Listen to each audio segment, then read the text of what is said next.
안녕하세요. 김인환입니다. 저는 베트남 자원환경부 법제국에서 정책자문관으로 근무하고 있습니다. 오늘 설명드릴 내용은 베트남의 환경보호법 주요 개정 내용이 되겠습니다. 작년에 대폭적인 개정을 한 것입니다. 개정의 주요 내용을 보면은 투자 프로젝트의 분류 방법, 예비 환경영향평가 제도의 도입, 환경영향평가 제도의 개편, 통합환경허가 제도의 도입, 폐기물 관리 제도의 강화, 생산자 재활용 책임 제도의 도입, 생산자 폐기물 부담금 제도의 도입, 환경 기준 및 규제 기준의 강화, 환경 모니터링 제도의 강화, 마지막으로 환경 서비스 산업의 육성이 되겠습니다. 베트남의 환경보호법 발전 과정을 보면은 1993년에 제정된 이후에 2005년, 2014년 두 차례 개정 강화를 하였습니다. 2017년에 포모사 제철 회사에 폐수오염 사고가 발생을 했습니다. 포모사 회사가 미화 5억 달러의 어피해 보상금을 지급한 대형 사고였습니다. 이 사고 발생 이후 베트남 정부는 환경보호법 강화를 위한 개정안을 마련하고 작년 11월에 국회 심의를 거쳐 확정하였습니다. 이 개정안의 시행일은 내년 1월 1일이 되겠습니다. 베트남 환경보호법의 특징을 보면은 단일 종합법 체계입니다. 한국은 대기, 수질, 폐기물 등 여러 가지 법으로 구성되어 있습니다만은 베트남의 경우에는 환경보호와 환경오염 관리에 대한 전반적인 사항을 단일법에 규정을 하고 있습니다. 이 구체적인 규제 내용은 시행령과 시행규칙에서 자세하게 규정을 하도록 되어 있습니다. 환경보호법의 위반 행위에 대해서 처벌은 이 법에 규정되어 있지 않고 다른 법에서 규정을 하고 있는데 형법에서는 환경범죄 행위에 대한 처벌, 기타 행정법규 위반에 대해서는 행정위반 처벌법이 있어서 이 법에 의해서 조치를 하게 되겠습니다. 투자 프로젝트의 분류 방법을 도입을 하였습니다. 모든 프로젝트를 4개의 그룹으로 분류를 해가지고 프로젝트별로 규제 차등을 두는 걸로 그렇게 했습니다. 예를 들어 그룹 1 투자 프로젝트는 공해를 유발하는 대규모 프로젝트, 유해 폐기물 처리 서비스업 프로젝트, 폐기물을 수입해서 이를 생산 원료로 투입하는 프로젝트, 또 민감한 지역에 위치하게 될 중규모의 생산 경영 서비스 프로젝트, 그리고 이주와 재배치를 요구하게 되는 모든 대규모 프로젝트가 그룹 1에 해당되게 되겠습니다. 이 그룹 1 주조 프로젝트에 대해서는 규제가 강한 그런 형태로 이루어지겠습니다. 그룹 1, 2, 3 프로젝트의 리스트는 시행령에서 정하게 됩니다. 예비 환경영향평가 제도의 도입입니다. 환경영향평가를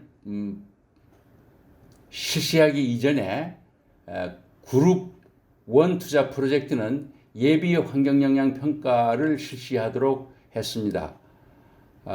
투자 프로젝트의 위치가 국가계획의 환경보호 내용과 합치하는지, 또 프로젝트의 규모, 생산기술, 처리기술, 공간계획 이런 것들의 환경영향 평가, 본 환경영향 평가에서 고려하게 될 주요 환경 이슈와 환경 영향을 여기서 결정을 합니다. 예비 환경 영향 평가의 검토 시기는 투자 승인 기관이 사전 타당성 조사서와 신청서를 검토할 때 함께 검토하게 되겠습니다. 환경영향평가 제도의 개편입니다. 환경영향평가 대상은 과거의 환경영향평가 대상 그룹에서 4개의 그룹으로 나누어 그룹 1, 2만 영향평가 대상이 되겠습니다. 평가의 이행 시기는 프로젝트의 타당성 보고서나 승인 서류 작성 시에 이를 작성하게 되겠고, 영향평가서는 이 프로젝트에 직접 영향을 받는 지역이나 이 프로젝트와 직접 관련이 있는 기관과 협의를 의무적으로 하여야 됩니다. 평가서의 심사 권한은 그룹 1과 그룹 2의 일부는 자원환경부가 심사를 하고 기타 프로젝트는 지방성에서 하게 되겠습니다. 이들 기관은 자체 내 심사위원회 7명을 구성해서 전문적으로 심사를 하게 되겠습니다. 다음은 통합환경허가제도의 도입입니다. 앞에서 말씀드린 바와 같이 환경영향평가 대상에서 제외된 프로젝트와 또 폐기물 관련 허가, 폐수 배출 허가, 농업용수 사용 허가와 같은 개별적인 허가를 이 통합 환경 허가에 통합을 해서 행정 절차를 간소화하였습니다.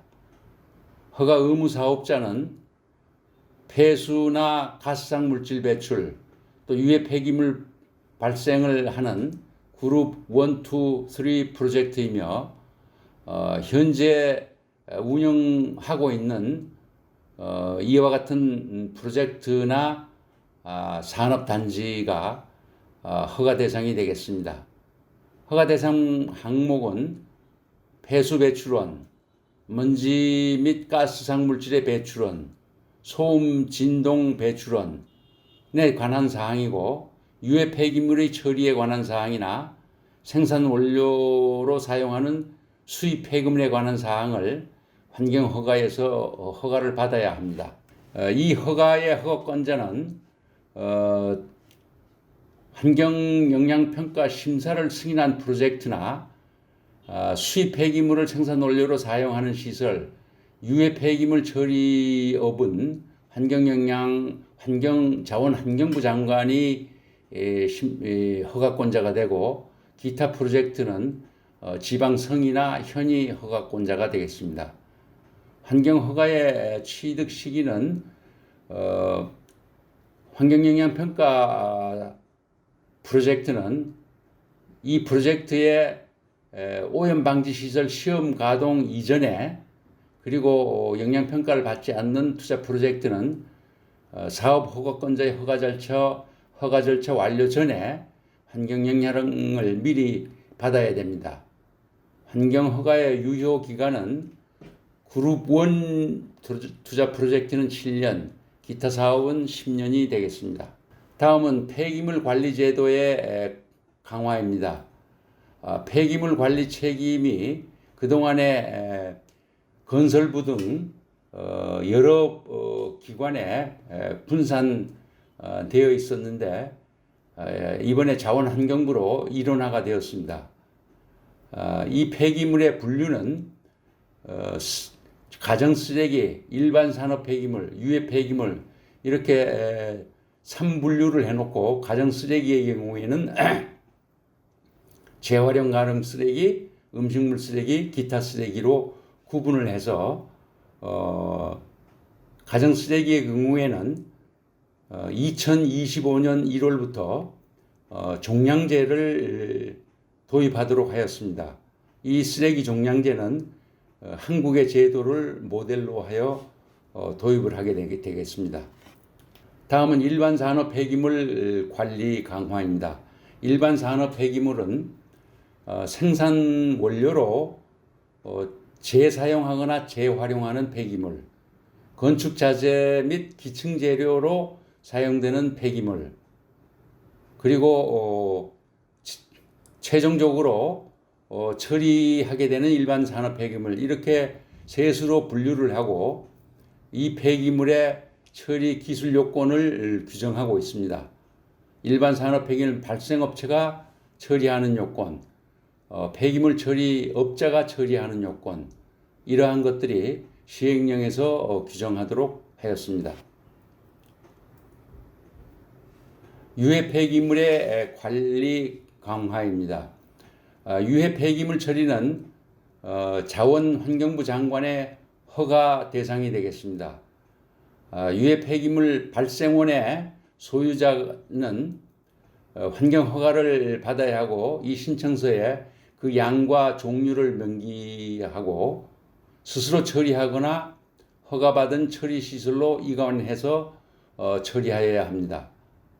유해 폐기물 처리 서비스업자는 허가를 받은 폐기물 종류와 그 양을 수집, 운반, 처리하는 요건에 맞게 처리하여야 하고 유해 폐기물 처리에 관한 정보를 투명하게 공개하여야 합니다.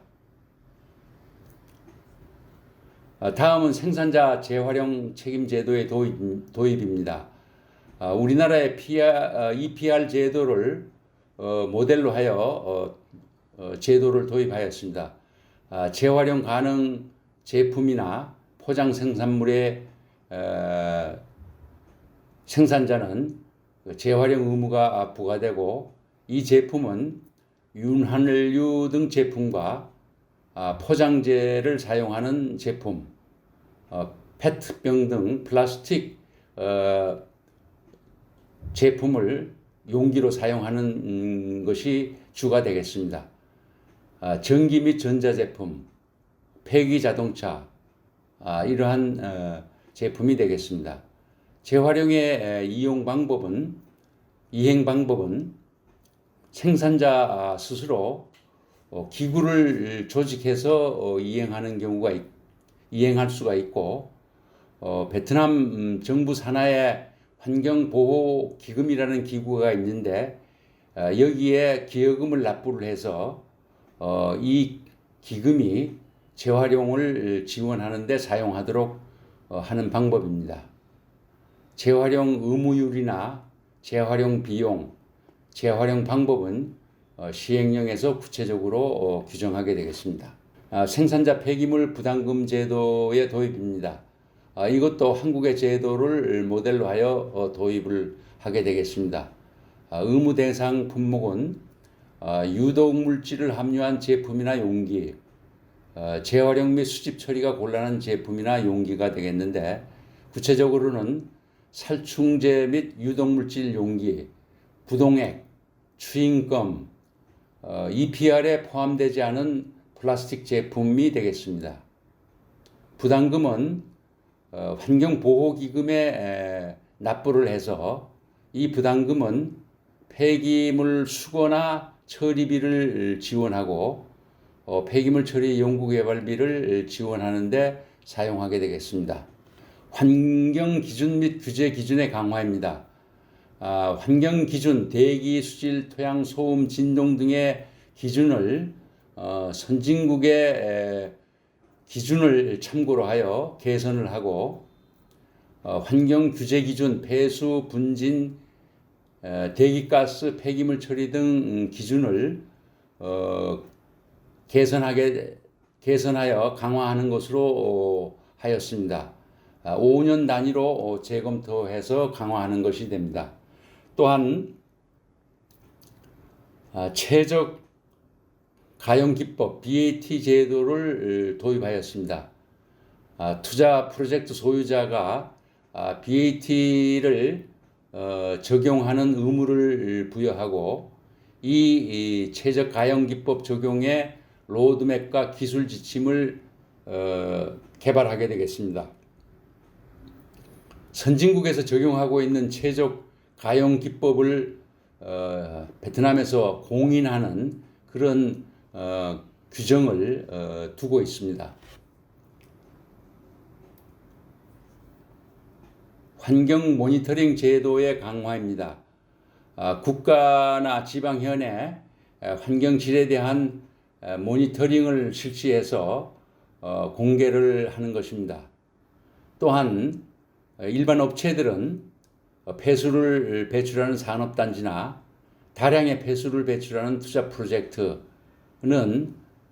폐수 자동 연속 모니터링을 할 의무가 있고, 또한 다량의 분진이나 가스를 배출하는 투자 프로젝트 기업은 이들 분진과 배출 가스를 자동으로 연속 모니터링하는 의무를 지게 됩니다. 이 환경 모니터링을 하는 서비스는 정부가 공인하는 기관만이 실시하도록 하였습니다.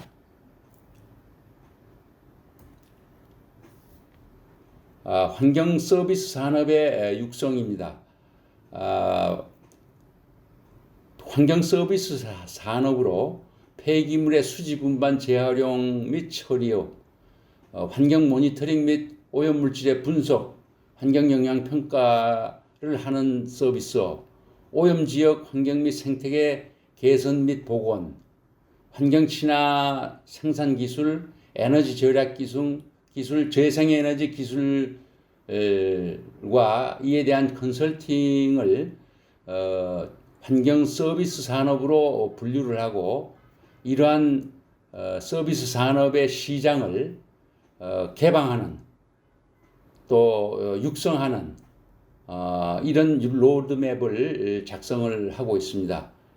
육성 지원에 관한 세부 사항은 시행령에서 규정을 합니다. 마지막으로 전망과 과제를 설명드리겠습니다. 새로 도입하는 제도는 선진국, 특히 한국의 제도와 경험을 모델로 하였습니다.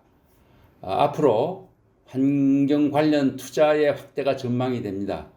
환경 인프라 투자, 특히 폐기물 처리 시설 등의 증대가 예상이 되고, 환경 컨설팅, 오염 측정 서비스업에 대한 수요가 확대될 것이 전망이 됩니다.